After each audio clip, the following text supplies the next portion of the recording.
19h01, bonsoir à tous, bienvenue dans votre 19-20. Une histoire oubliée, celle de ce bombardement américain tombé à Bas-sur-Mer en 1943, de ce bombardier américain tombé à Bas-sur-Mer en 1943 sous les balles allemandes.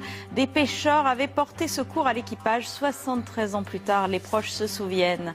La marche des fiertés à Nantes, si en 20 ans les droits ont progressé, il reste encore beaucoup à faire dans les mentalités. L'actualité le démontrait encore tout récemment. Sébastien Dreillard, le président du centre LGBT de Nantes, sera notre invité pour en parler.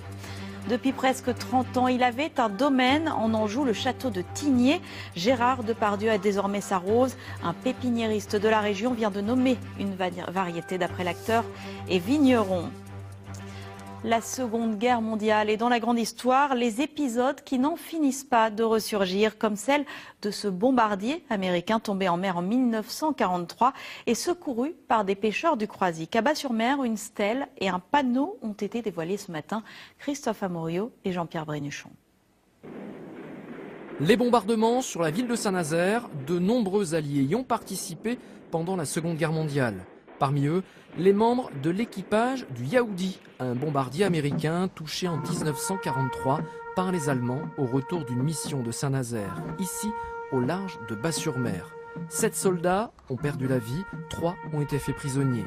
Des proches ont fait le voyage des États-Unis pour assister à la cérémonie d'inauguration d'une stèle et d'un panneau de mémoire.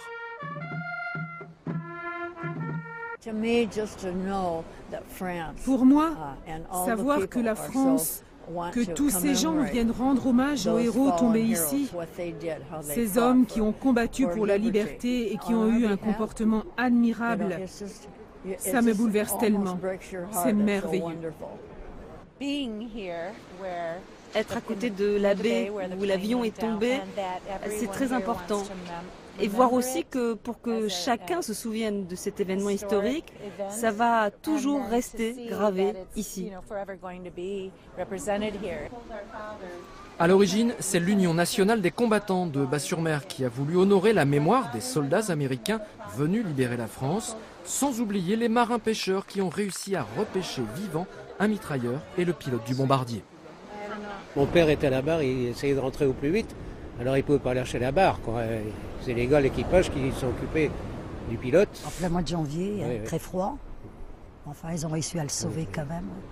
Et réussir à rentrer au port du Croisic. Oui. Ils étaient attendus avec les Allemands. Ah ben, de pied ferme.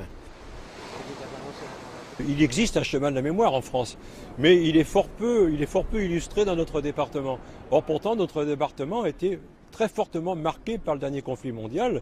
On se rappelle bien sûr des bombardements de Nantes, mais surtout de Saint-Nazaire, ville totalement évacuée, totalement détruite.